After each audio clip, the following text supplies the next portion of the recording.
Hello, everyone, and welcome to a special edition episode of the AI Educator from EDSAFE AI. I am your host, Andrea Claver, Project Manager of the EDSAFE AI Alliance. And in this episode, we are highlighting an AI enthusiast from our Policy Lab network to not only answer our three questions, but also share a snippet of their work implementing safe AI policies and guidance within their own contexts. So today I am thrilled to be joined by Drew Olsson, Director of AI for Agua Fria Union High School District in Arizona. Thanks for joining us today, Drew. Andrea, thank you so much for having me. This is exciting.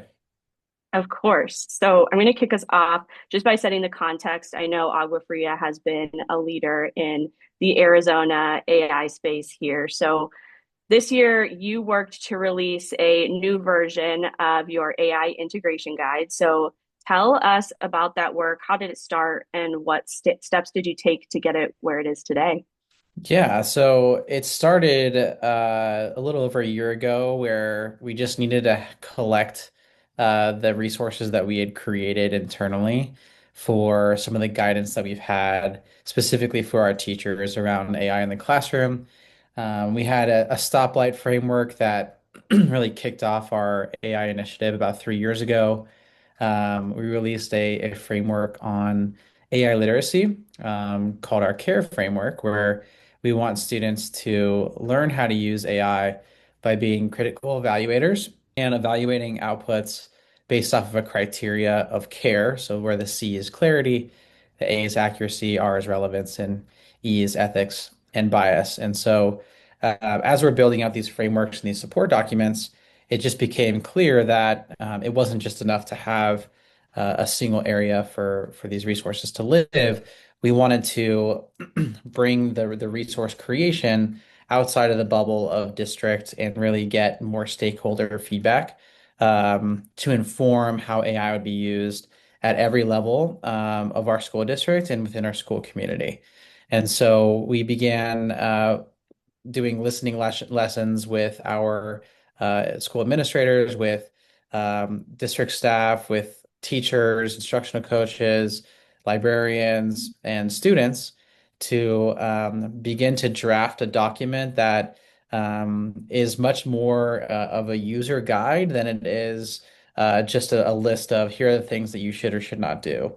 Our goal is to empower our staff and our students and specifically for our students to have agency in their educational careers.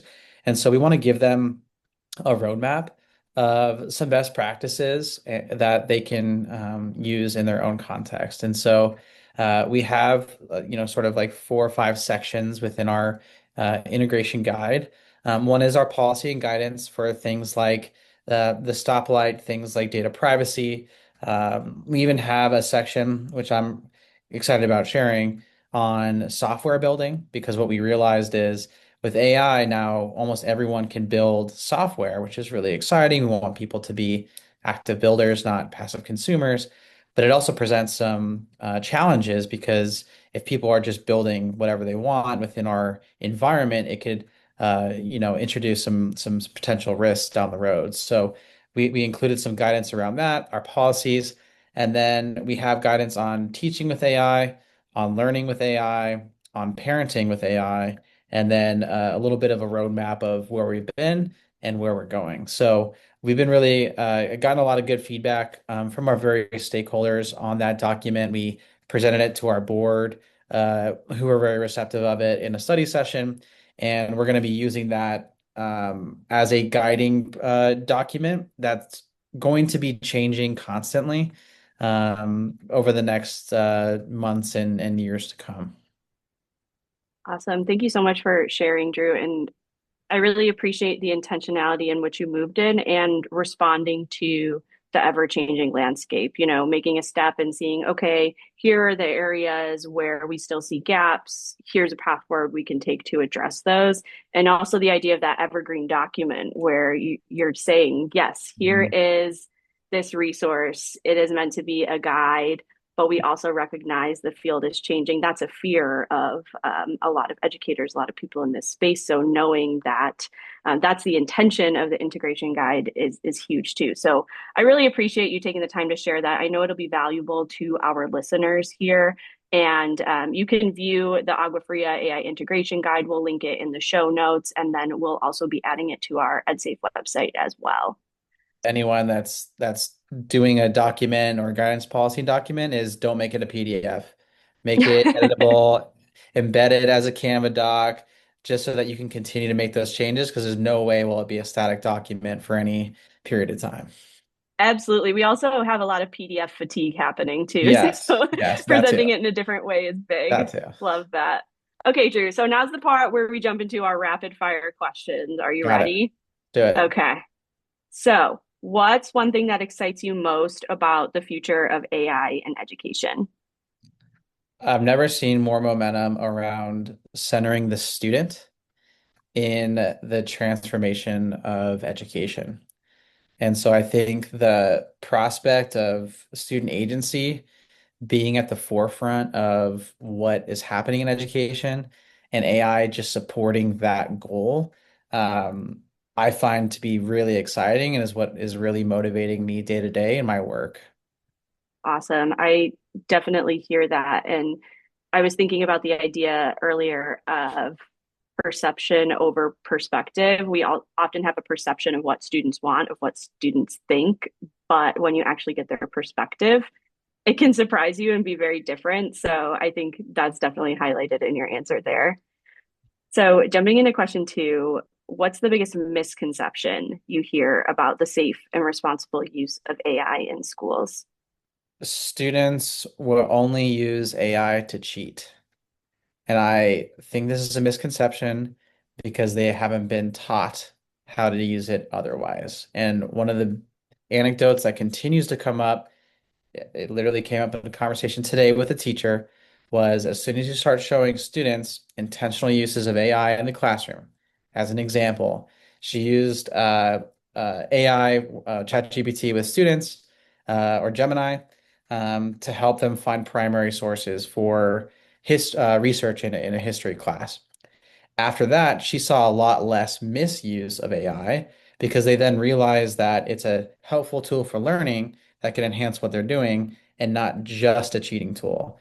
And so I think our students need that guidance from teachers to see those intentional use cases so they don't just think it's a cheating tool. And then those conversations and that, get you a policing game that has been so prominent the last 2 or 3 years really goes away in service of learning. And I think that's what everyone wants.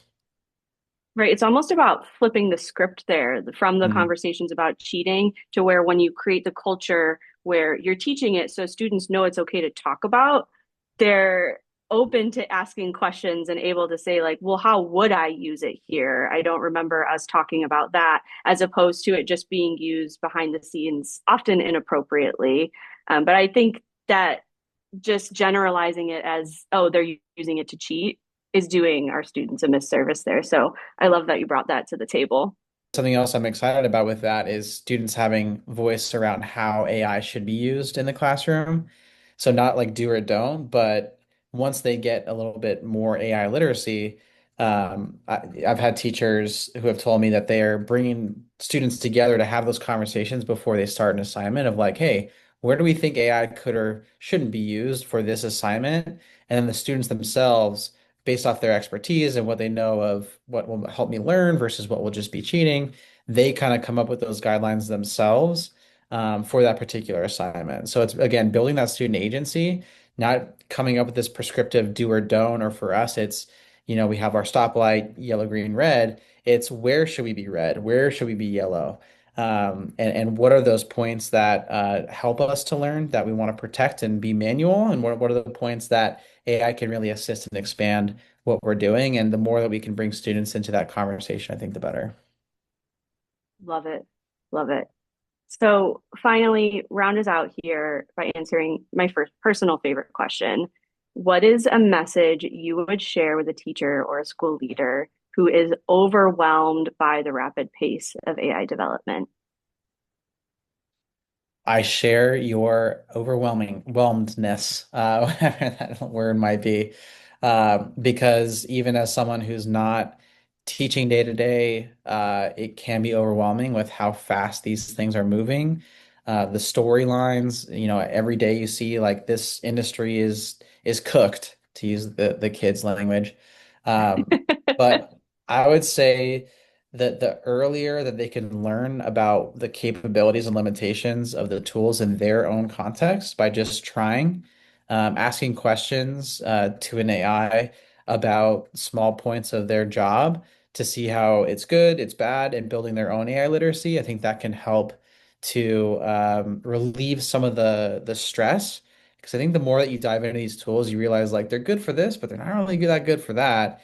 And I think that helps to calm the nerves when, again, the headlines are always so intense and apocalyptic. Absolutely. It's great to hear you say that from Agua Fria, knowing that you mentioned you're in your third year of this work.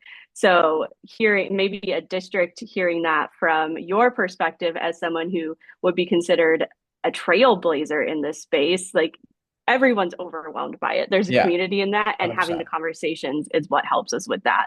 Absolutely. Absolutely. Well, thank you so much, Drew, for joining us today. Listeners, there you have it. 3 questions and a wealth of information to mull over. Join us next time where we will put another AI educator in the hot seat.